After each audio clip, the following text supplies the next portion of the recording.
جس طرح نماز میں قیام کرنا، سجدہ کرنا، رکوع کرنا فرض ہے، اسی طرح نماز میں قرات کرنا یعنی قرآن پڑھنا بھی فرض ہے، اور نماز کا ایک لازمی جز ہے اور اس کا بنیادی رکن ہے۔ اور قرآن صرف قیام کی حالت میں پڑھا جاتا ہے، رکوع اور سجدے کی حالت میں یا تشہد کی حالت میں قرآن نہیں پڑھا جاتا۔ اور اس کی ترتیب یہ ہے تاکہ تکبیر تحریمہ کہنے کے بعد سبحانک اللہم یا دوسری کوئی دعا پڑھی جائے، اور اس کے بعد قرآن مجید کی سب سے پہلی سورت جس کو ہم سورۃ الفاتحہ کہتے ہیں وہ پڑھی جاتی ہے، الحمد شریف، جس میں اللہ تعالیٰ کی حمد کے ساتھ اللہ کی صفات کا بڑا جامع اور مؤثر بیان ہے۔ رب العالمین، الرحمن الرحیم، مالک یوم الدین، یہ سب اللہ تعالیٰ کی صفات ہیں۔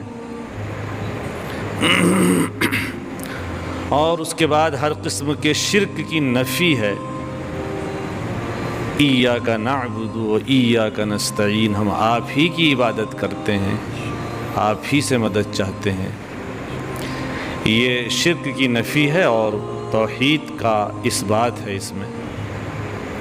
اس کے بعد صراط مستقیم یعنی دین حق اور شریعت الہیہ کے لیے اپنی ضرورت مندی اور محتاجی کی بنا پر اس کی ہدایت کے لیے فقیرانہ سوال ہے اور دعا ہے، اہدنا الصراط المستقیم۔ تو یہ سب سے پہلے پڑھی جانے والی سورت ہے جو نماز میں پڑھی جاتی ہے، اور یہ نماز کے اندر پڑھنا لازم اور ضروری ہے۔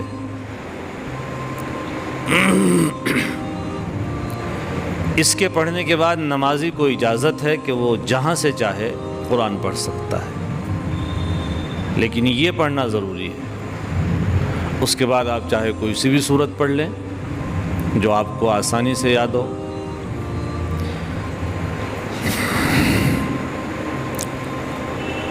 اور سورہ فاتحہ پھر دوسری رکعت کے اندر بھی پڑھی جاتی ہے۔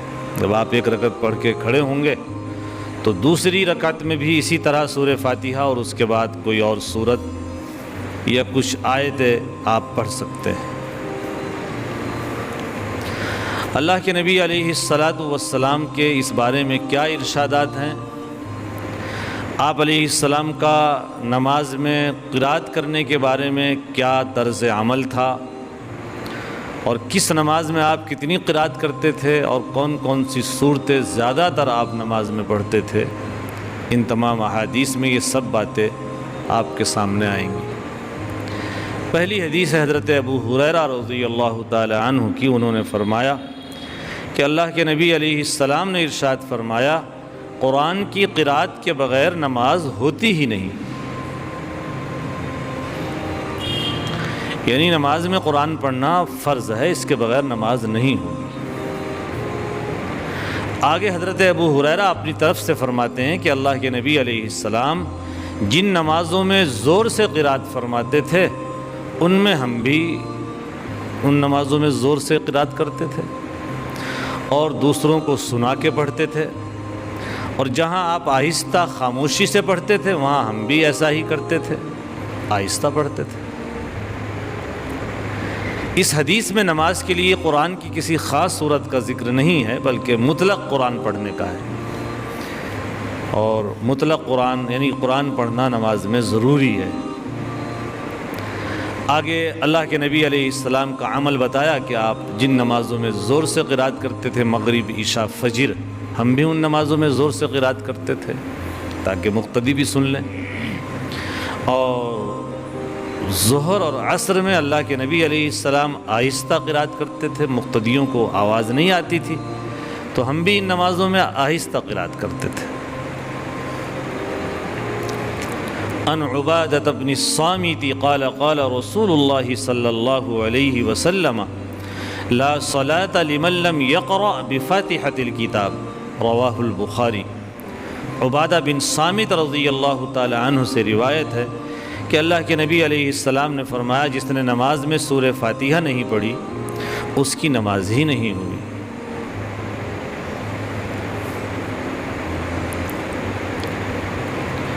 یہ مسئلہ اصل میں ائمہ مجتہدین کے درمیان اختلافی مسئلہ ہے۔ امام شافعی رحمۃ اللہ علیہ اور دوسرے بعض حضرات نے یہ سمجھا ہے اس حدیث سے کہ نمازی خواہ اکیلے نماز پڑھ رہا ہو یا امامت کر رہا ہو یا مقتدی ہو، اور نماز چاہے جہری ہو یا سری ہو، ہر حال میں اس کے لیے سورہ فاتحہ پڑھنا ضروری ہے۔ حضرت امام مالک رحمۃ اللہ علیہ اور حضرت امام احمد ابن حنبل رحمۃ اللہ علیہ اور ان کے علاوہ دوسرے بھی بہت سے ائمہ نے اس حدیث کے ساتھ اسی مسئلے سے متعلق دوسری بعض حدیثوں کو بھی سامنے رکھ کر یہ رائے قائم فرمائی ہے کہ اگر نمازی مقتدی ہو اور نماز جہری ہو تو امام کی قرأت مقتدیوں کی طرف سے بھی کافی ہے، لہذا اس صورت میں مقتدی کو خود قرأت نہیں کرنی چاہیے۔ اس کے علاوہ باقی تمام صورتوں میں نمازی کو سورہ فاتحہ لازماً پڑھنا ہے۔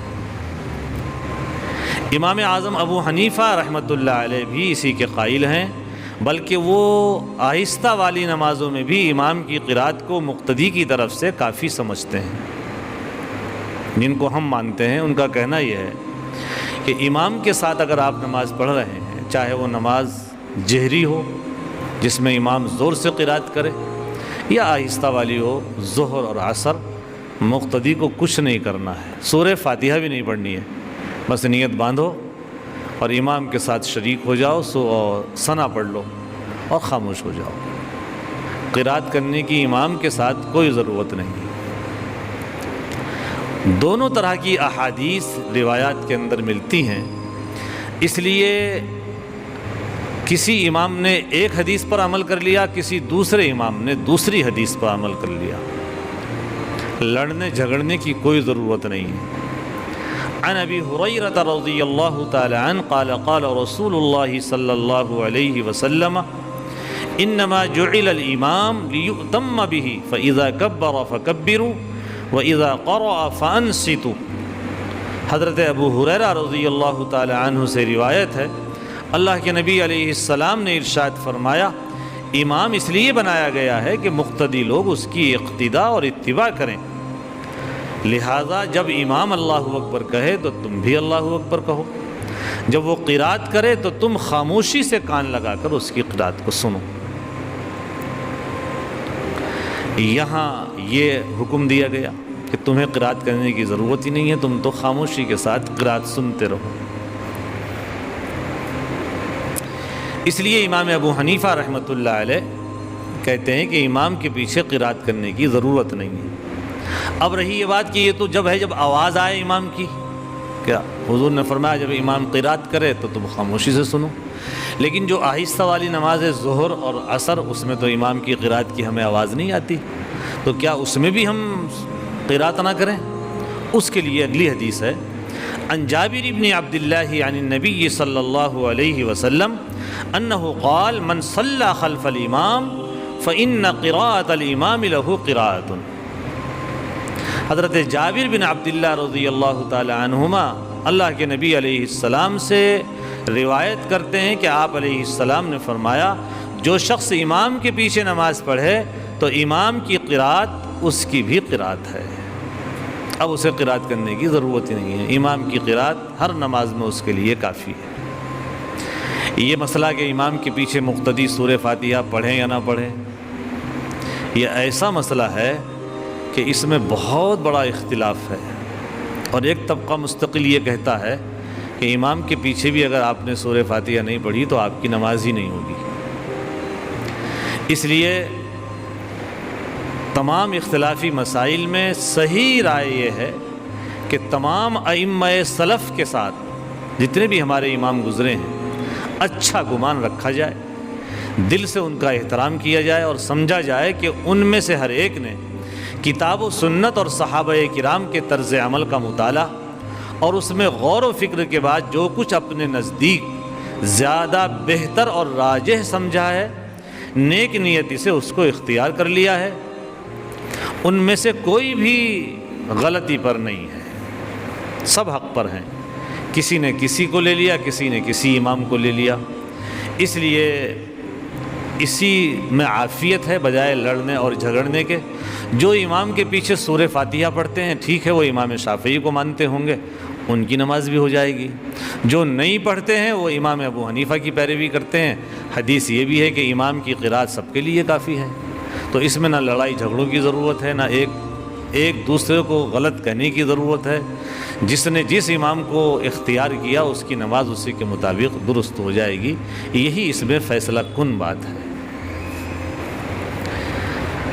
عن جابر بن سمرة قال كان النبي صلى الله عليه وسلم يقرأ في الفجر بقاف والقرآن المجيد ونحوها وكانت صلاته بعد تخفيفا۔ اللہ کے نبی علیہ السلام فجر کی نماز میں لمبی قرات کرتے تھے۔ جابر ابن سمرہ رضی اللہ تعالی عنہ سے روایت ہے، اللہ کے نبی علیہ السلام فجر کی نماز میں سورہ قاف اور اس جیسی دوسری صورتیں پڑھا کرتے تھے، اور بعد میں آپ کی نماز پھر ہلکی ہوتی تھی۔ جب بڑھاپا آ گیا، آپ کو کمزوری آ گئی، تو تھوڑی نماز آپ نے مختصر اور ہلکی کر دی تھی۔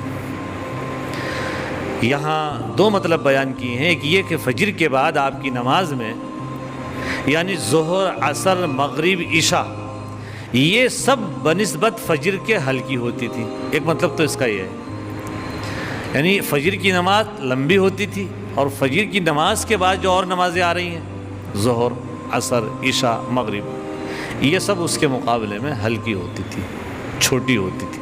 اس میں آپ اتنی لمبی قرات نہیں کرتے تھے، ان میں قرات آپ کم فرماتے تھے۔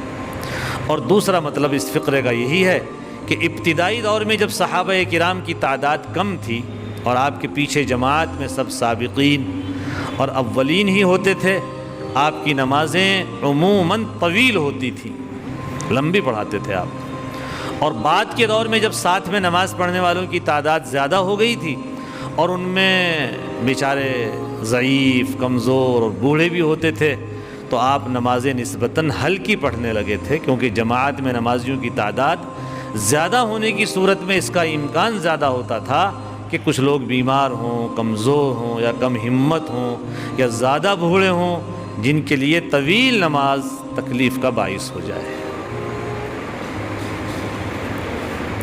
عن عمرو بن حریث انه سمع النبي صلی اللہ علیہ وسلم يقرأ في الفجر واللیل اذا عسعس۔ حضرت عمرو بن حریث رضی اللہ تعالی عنہما سے روایت ہے، بیان کرتے ہیں کہ انہوں نے اللہ کے نبی علیہ السلام کو فجر کی نماز میں اذا الشمس کورت پڑھتے ہوئے سنا۔ کبھی آپ علیہ السلام سورہ تکویر، اذا الشمس کورت واذا النجوم انکدرت، یہ سورت بھی پڑھا کرتے تھے۔ عن عبداللہ بن السائب قال صلی لنا رسول اللہ صلی اللہ علیہ وسلم الصبح بمکہ فاستفتح سورة المؤمنین حتى جاء ذکر موسیٰ وہارون او ذکر عیسیٰ اخذت النبی صلی اللہ علیہ وسلم سعلة فرکع۔ حضرت عبداللہ ابن سائب رضی اللہ تعالی عنہ کا بیان ہے کہ اللہ کے نبی علیہ السلام نے ہمیں مکے میں صبح کی نماز پڑھائی اور سورہ مومنون پڑھنی شروع کی، 18ویں پارے میں جو ہے۔ ابھی آپ اس جگہ تک پہنچے تھے جہاں حضرت موسیٰ اور ہارون علیہ السلام کا یا حضرت عیسیٰ علیہ السلام کا ذکر ہے کہ آپ کو کھانسی آنے لگی، کھانسی اٹھنے لگی آپ کو نماز پڑھاتے پڑھاتے، تو پھر آپ نے رکوع فرما دیا۔ ایک دو رکوع پڑھنے کے بعد آپ علیہ السلام نے جب کھانسی آپ کو آنے لگی تو آپ نے وہیں رکوع فرما دیا۔ عن ابی ہریرہ رضی اللہ تعالی عنہ قال ان رسول اللہ صلی اللہ علیہ وسلم قرأ فی رکعتي الفجر قل یا ایہا الکافرون وقل هو اللہ احد۔ حضرت ابو ہریرہ رضی اللہ تعالی عنہ سے روایت ہے کہ اللہ کے نبی علیہ السلام نے فجر کی 2 رکعتوں میں قل یا ایھا الکافرون اور سورہ قل ھو اللہ احد بھی پڑھی۔ کبھی آپ نے لمبی نماز پڑھائی سورہ قاف، سورہ مومنون، اور کبھی آپ نے سورہ قل یا ایھا الکافرون اور فجر کی اور قل ھو اللہ احد بھی پڑھی۔ مطلب کیا ہے اس کا؟ مطلب یہ ہے کہ جیسے حالات ہوں اس اعتبار سے امام کو حق ہے کہ وہ کبھی چھوٹی نماز پڑھا دے، جلدی ہے، کہیں سفر میں ہے آدمی، آپ ساتھ میں ہیں، تو ایسے موقع پر آپ لمبی نماز پڑھیں گے تو بس بھی چھوٹ جائے گی، ٹرین بھی اسٹیشن سے آگے نکل جائے گی۔ ایسے موقع پر چاہیے کہ قل ھو یا ایھا الکافرون، قل ھو اللہ، انا اعطینا والعصر سے کام چلا لو، نماز ہی تو پڑھنی ہے۔ اور فرصت ہے تو آپ اپنی بشاشت سے لمبی نماز بھی پڑھا لیں فجر کی۔ یہ ساری کی ساری گنجائش ہے، اس بات کی دلیل ہے کہ اسلام میں سختی نہیں ہے، اسلام میں بہت آسانی ہے۔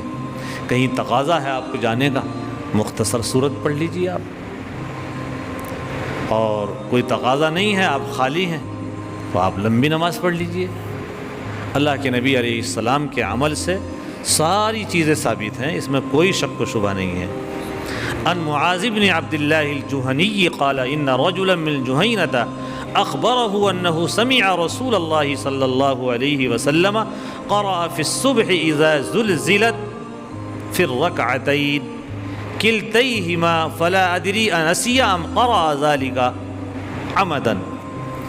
معاذ بن عبد الله الجهني سے روایت ہے کہ قبیلہ جہینہ کے ایک صاحب نے ان سے بیان کیا کہ انہوں نے ایک دفعہ صبح کی نماز کی 2 رکعتوں میں اللہ کے نبی علیہ السلام کو اذا زلزلت پڑھتے ہوئے سنا۔